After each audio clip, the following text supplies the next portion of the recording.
ګرانه مشره، عزتمنو قدرمنو پښتنو مشرانو شازلمیانو او د ما قدرمنو خویندو، السلام علیکم ورحمت الله وبرکاتو.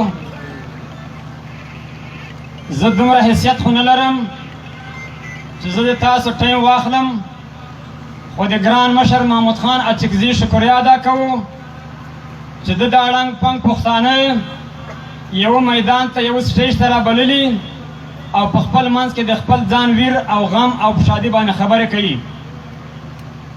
ګرانو مشرانو، ټیم زه زیات نه اخلم، مختصر تعارف کول درته غواړم. زه په قوم دوتانای په موجوده زمانه کې د جنوبي پښتونخوا د جنوبي وزیرستان د دریای ګومل په دواړه غاړو باندې دوتانای قوم آباده. زموږ یو طرف ته مسعود او وزیر قبایل دي، بل طرف ته شیرانی، مندوخیل او سلیمان خیل قبایل دي، او المرختیز علاقو ته د غورلري په لارو باندې چې وخیږي د اسماعیل خان امپرر اسماعیل خان ده. ګرانو مشرانو، دلته ډاکټر صاحب خبرې وکړې، نورو قدرمنو پوهانو وکړې. بیماری ده، بیماری ډاکټران تشخیص کوي چې لکه ډاکټر صاحب چې وفرمایل چې کله بیماری پیدا سي بیا د هغې بیماری دپاره دوا پکار ده چې زکام یې کومه دوا یې بخورې، چې د سر خوږ کومه دوا بخورې. دما خو دا خیال راغی موږ د غرو د ځنګلونو خلک پښتانه یو، په ډېرو لنډو اوږدو خبرو نه پوهېږو. بیا د دې معافي زما د خپل بچپن ژوند د کوچیانو په کېږدیو کې تېر شوی ده. فلسفې ملسفې مو نه زده، دومره خبره باندې پوه شو ټول چې د موږ لویه بیماري بې اتفاقي ده. لویه بیماري بې اتفاقي ده. راځئ د دې بیماري د دې مرض دوا پیدا کړو.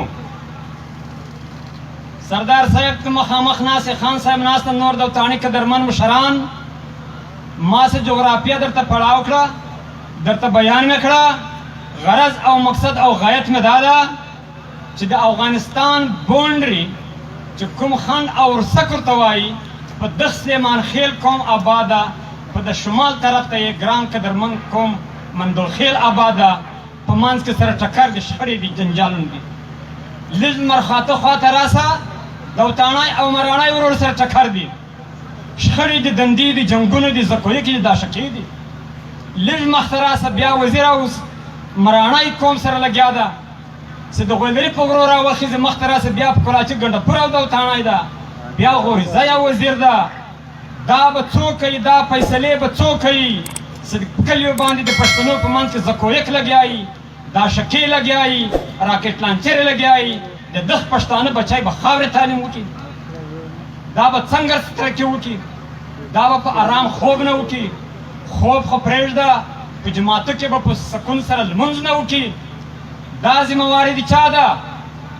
زه دا خبره ځکه ترخه کوم بې ادبي د معافي، دا خو سیاسي جلسه نه ده، د پښتنو جرګه ده، او د پښتنو په جرګو کې به سپینه سپینه وایم چې سپینه نه سره وایي موږ ته خپله بیماري مرض نه معلومیږي.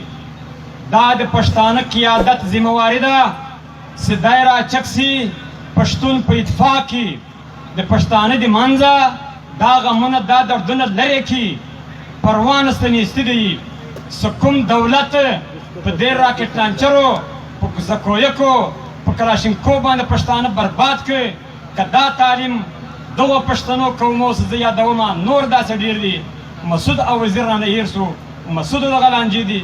که دا دولت دا په ارباو پیسې پښتنو په خپلو بچیانو باندې لګولې وای په تعلیم او په تربیت باندې، نن به ماحول بدل و، حالات به بدل و. بیا د بده هزار بار معافي، خان صاحب دا خبر بار بار کوي. زموږ د پنجابي سره جنگ نسته، د سندي سره مو نسته، د کشمیري سره مو نسته. خان صاحب دا خبره مو سر په سترګو منلې ده.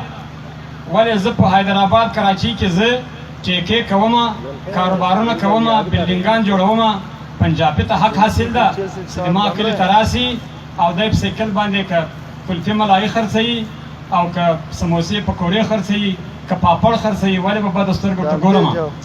راځئ نور پرېږدو، په نورو نه غږېږو، د خپل ځان په غم وغږېږو. تر څو به پښتونه ته ترقي ونه کړې لکه ډاکټر صاحب څه خبره وکړه، دا د موږ خور وکړله، اصغر بای وکړله، وزیر اصغر ادم رام شاه مشر وکړه. څه څو پورې ته تعلیم حاصل نه کړې، خپل قوم شعور ورنه کړې، راځئ د دې جرګې نه دا سبق زده کړو. څه کلیو کورو ته ورسو، ځوانان به پوښتنې کوي، بوډاګان به کوي چې په څه مو اتفاق راغی. په دې مو اتفاق راغی چې د خپل منځ غلطۍ لرې کړو. زه د مشر قیادت نوم اخلمه، د چا نه نه ډارېږم. تېره غلطي به د بل چا نه سوي، راتلونکې غلطي به د بل چا نه وسي. په دغه موجوده زمانه کې د پښتانه قیادت چې کوم ده، د مولانا فضل الرحمن ګیله د جمعیت علماء اسلام سربراہ ځان بولي، د مولانا سمیع الحق صاحب د خاندان ګیله ده، جمعیت علماء اسلام ده، د سراج الحق صاحب نه ګیله ده، د جماعت اسلامي لیډر ده، محمود خان صاحب تا نه ګیله پښتانه کوي، او اسفندیار صاحب تا نه کوي، او شیرپاو صاحب تا نه کوي. یو درجن پارټۍ خو د پاکستان قیادت د پښتنو په لاس کې ده. ووټونه چې راسي دروازې ټکوي، ورکه پارلیمنټ کې ورکه مخې، خو هغه حال ده لکه بیګم چې ولید شرمول دي. خپل قومو ته مخ راواړوي، د قوم په غم درد یوسئ، قومونه سره یو کوي. وایي دغه خاورې او دغه بوټي به یو کس خبره کوله چې دا بیا لونګ شي، دا به لونګ شي.